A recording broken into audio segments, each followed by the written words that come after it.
Switzerland won, Spain won. It ends in a penalty shootout. The Spanish progress through to the semi-finals. Congratulations to Spain. Slowly got going over the tournament. I would not say they're probably the favourites now, although people will say, well, they're the only team in the semi-finals, so fair play. But they're slowly kind of gathering momentum. A little bit lucky about the draws that they've got, but regardless, they're through to the semis. Well done to them. Make sure you subscribe if you're new around here.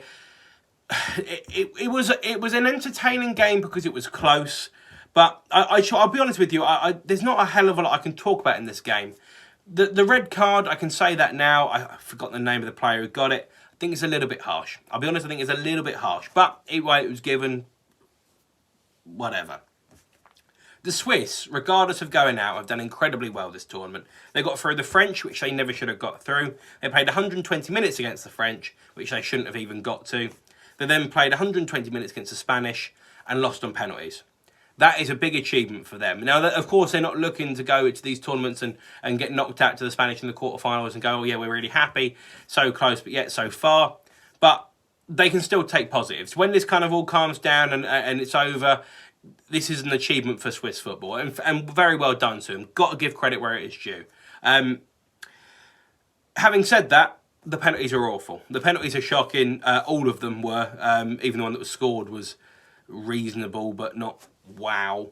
But Jan Sommer, I've been a fan of him for years. I've been a fan for absolutely ages. He played for Basel when Chelsea played him a few years ago. Way back, I think it was 2013. He played for them and we played him. Good keeper. Very, very good keeper. He's going to achieve a lot. Has achieved a lot.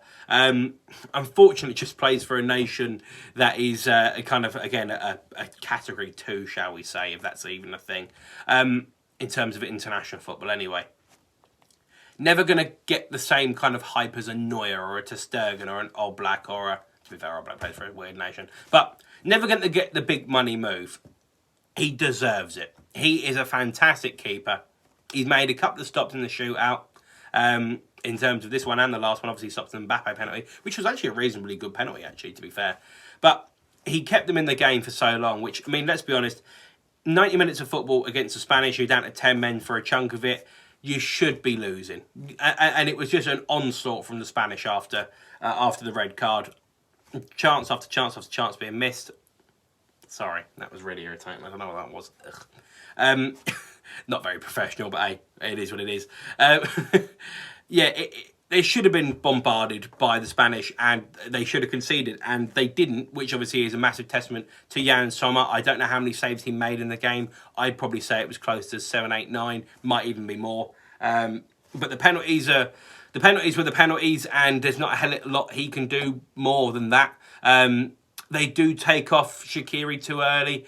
They have played a lot of minutes, and let's be honest, the killer penalty, the one that was skied over the bar by the guy that didn't even look confident in the last penalty shootout, let alone this one, really looked nervous, really looked shaky. They've played 240 minutes, a lot of these players, in the last couple of days. You know, it's not easy going. Plus, at the end of an already really tough season and a tough tournament, at some point it was going to give. And unfortunately, it gave now.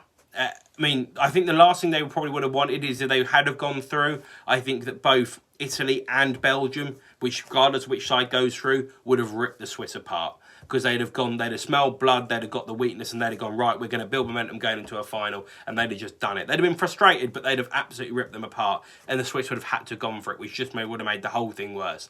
In terms of competition and for the betterment of the football that we're going to see at this tournament, the Spanish going through, unfortunately, is the best thing. For England, of course, England fan, I actually prefer the Spanish to go through because I didn't want either Italy or Belgium to, again, have that easy game that maybe take the foot off the gas a little bit. As much as I'd love to have played Switzerland in the final, it would not have happened. They would no way have won the tournament by beating the French, the Spanish, Italians or the Belgium, and Italians or Belgians, and then played England in the final and won it. It would not have happened. It would not have happened.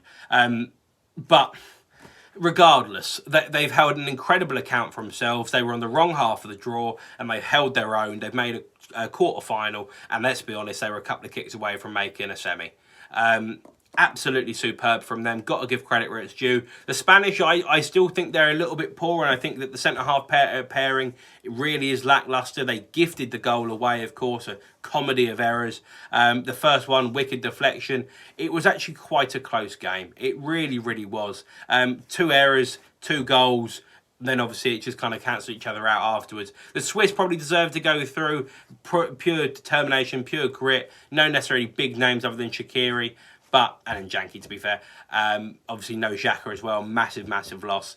It was tough. It really was tough. But that's football. That's part and parcel of it. And unfortunately, Spain are the better side in terms of bigger picture and are going to provide a more entertaining game in the semi-final / final. So, I mean, it is what it is. It is what it is, unfortunately. I'm going to go because there's not a hell of a lot more I can say about this game. But do you want to say a massive thank you for watching? If you're new around here, make sure you like, share and subscribe. And I'll be back here for the Italy and Belgium game tonight, as well as the 2 massive fixtures tomorrow. See you for both of them.